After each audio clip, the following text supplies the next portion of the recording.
G'day YouTube, welcome back to my channel Bonsai Works. I'm David. Today I've got a young juniper that is pretty common in a lot of beginners collections. What I'd like to do today is give the beginners a taste of what can you do to improve your younger material, make it look older, things like that in terms of junipers. This is a Juniper prostrata, also sometimes known as Juniper procumbens in certain areas.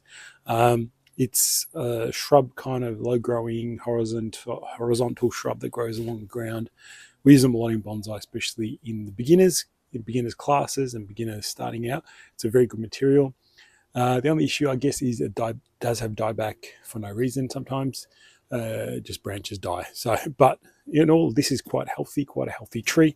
It's pretty typical of a young tree and what beginners start out with. I did style this a long time ago. This is a client tree and he wants me to do some more work on it, create more interest in it, and that's what we plan to do today. So let me take you through the steps of creating a better tree from this younger material.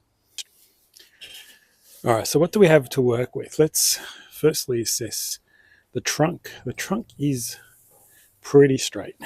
It's got a bit of a bend in this way, that is. It's straight there though, and it goes around into here, creating an apex. So nothing really interesting. I was just trying to test the flexibility. I can't really flex this part here. It's too tough. And to go to the actual work of trying to put raffia on there, put heavy bands, it's not a beginner level. So I really want to keep it simple and focus on some of the elements to create this tree, making it look older. Now, looking side on, the tree does come forward, which is good. It's interesting. Again, not much from behind. It's probably, we can change the angle in the pot if you really wanted to, but I think it's okay. I don't mind this angle slant. I prefer, rather than having it straight, I like at least a little angle on it. So if you're looking there, it looks quite interesting, quite good. Yeah, so a couple of things. Probably the heaviest branch on this tree is actually this one. It's actually quite thick and heavy. So, and all these other ones down here are quite slim and slender and not very interesting, and not very, doesn't depict a strong tree. Now, we tend to wire branches down and bring them back up and so on. But in this case, these small ones are really quite small down here, and it doesn't add interest to the how good this tree could be, or it doesn't grab me with age. Also, this tree has no gins or shari, which is what we like to create. That's deadwood. Gins are deadwood on branches. Shari is deadwood along the trunk. So when I say gin and shari, now hopefully you know what that means. So let's create something with, the aim is to create something with gin and shari, this especially on this tree, to make it look older. It's probably a little tall too, but I think that's nice and healthy. I don't want to really cut too much off there, but I really want to start at the lower part of this tree. These branches make it look young. So let's start to analyze what I want to keep and what I don't want to keep. I definitely want to keep this strong branch here. It's the thickest branch, and I think you have to keep it because it's very thick. For now, we'll keep it for now. This is probably the number one branch in a way for this tree at the lowest point. So everything else we can actually, I think we should eliminate and create some sort of interest along the trunk by creating shari and gins lower down, and then we'll see what else we can create in terms of branches, shari, and so on. This tree needs that to create age. Okay, that's what I'm trying to go for. How do you create age on this tree? Let's start the process. So I'm just going to go through, I'll bring the tree closer. I'm just going to go through and start eliminating these branches. Now, look, this branch is very small and skinny. You know, it's just not good. I'm just going to clean up all the foliage, okay? Just going to leave some bits of dead wood, like little bits of branches, just small enough. Depending on the size of the branch, I'll leave a certain level of gin, I guess. I mean, they can't be, because they're so skinny, I can't leave them too long. You can't have really skinny gins. You want something reasonably thick and interesting. So a lot of these I just don't like. They're just not needed.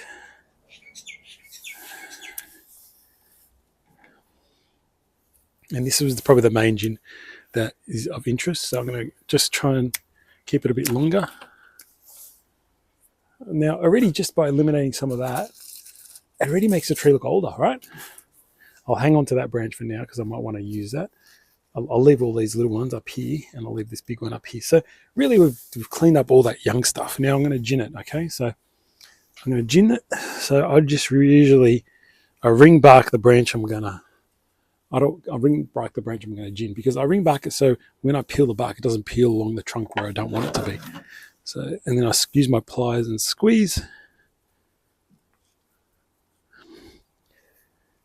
this off.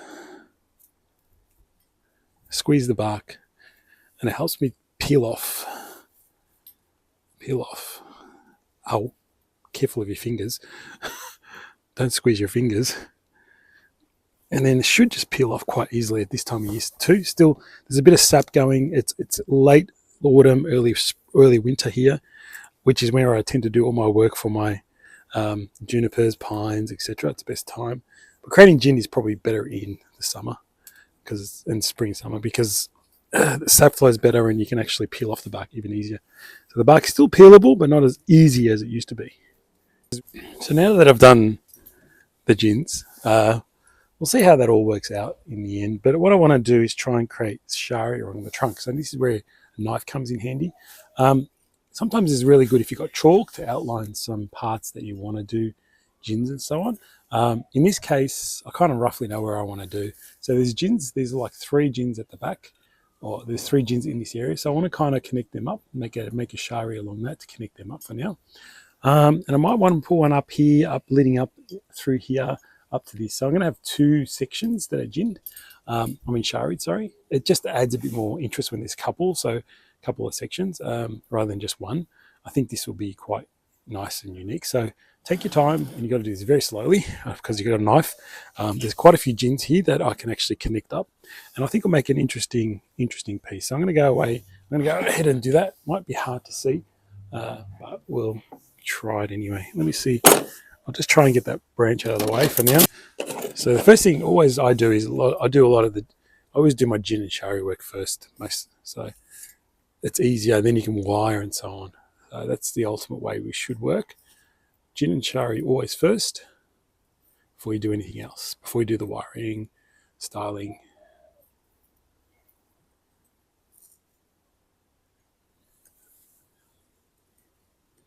Try and keep your hand away from the blade. Don't put it underneath. Always work from on top. Last thing you want to do is cut your hand.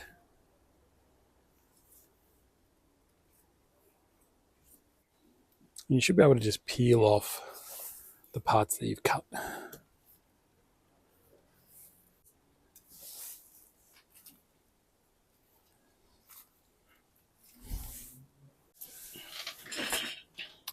So I've gone ahead and created all the shari that I wanted.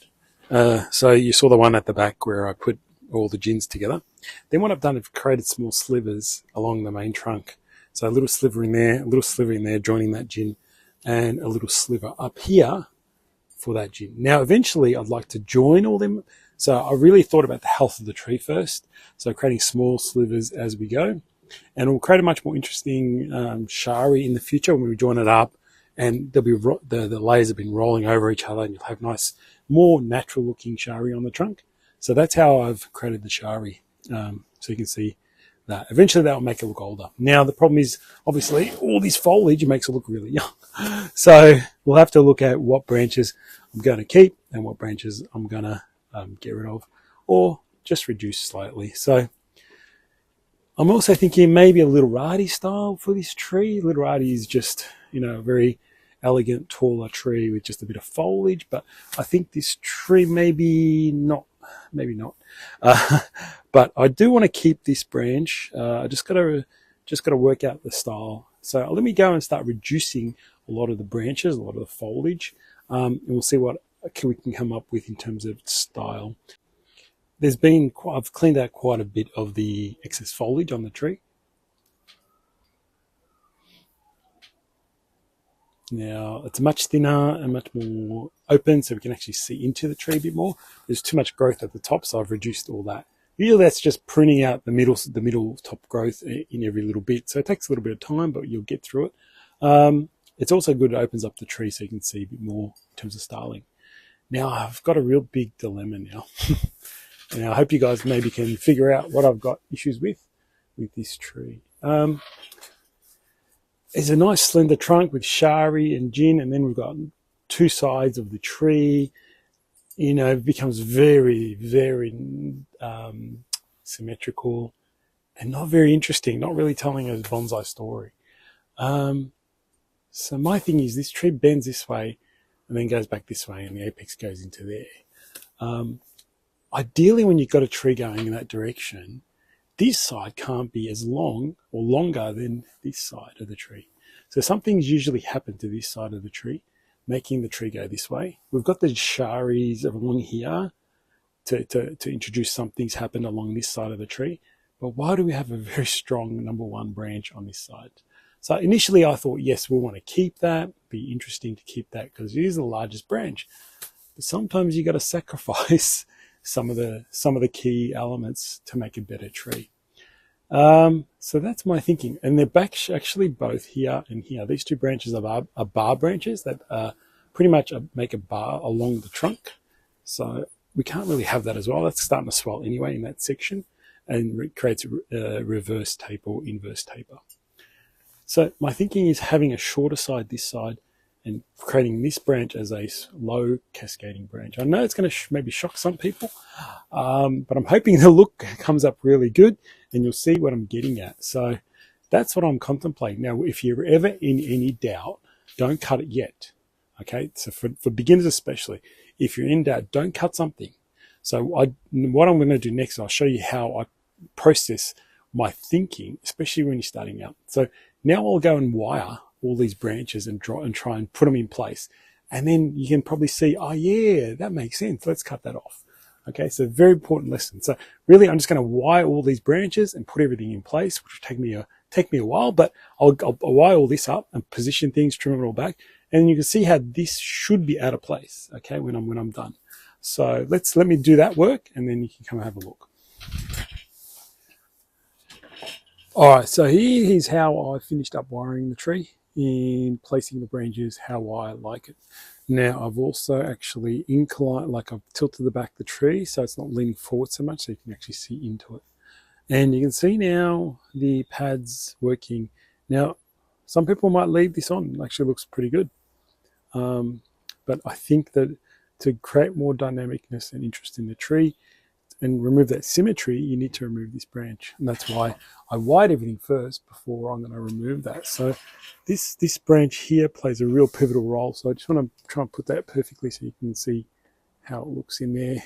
So that needs to fill out. All these branches need to fill out. Apex fills out. And you get a much more interesting kind of literati tree. I like that drop branch. I like these branches. The tree just needs time to recover and heal and develop. So hopefully you guys are in agreement with me, but hopefully the owner actually appreciates this change. So I will remove this and gin it. Okay, here we go. Maybe it's going to shock a lot of you, but hopefully you see the reasons why I did it.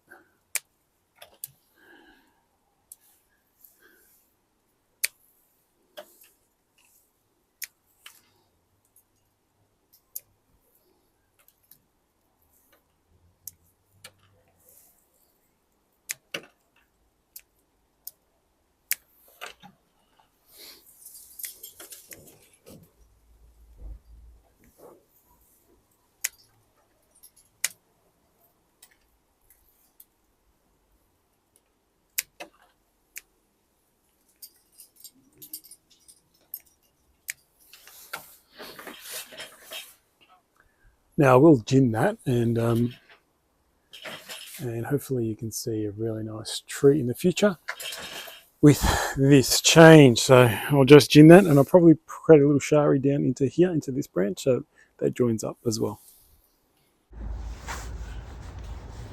And here's the final tree after I've ginned that branch off and making it look much more interesting, more literati style. But you notice the change of angle. I still have to, it's not 100% right, but I have to go back a bit more. But I can't really balance it because it's just maybe there it is. But I wanted to go back and also tilt it this way so the actual branch, actually a bit more movement coming back with this almost back center of the pot when I repot it. So definitely we'll use a round pot for this little arty now style. Look really good. Just needs time to obviously recoup, recover. Perfect time, and we've done the work now. End of autumn, early winter, so it's a good time for it to recover. Probably removed 40% of the foliage, which is okay. It's safe. Try not to do more than 50% on junipers, because the energy is coming from their foliage, and but all the foliage has done its work over summer and spring and has fed the roots and made the roots really strong for next season, so that's pretty cool. I've also joined this shari up to this, so this gin and this gin now joined with the shari into this shari. So overall this now looks like a much older tree, much more interesting and pretty cool. I really like it. So just give it a quick spin for you. If it stays in its position, yeah, that's nice and safe.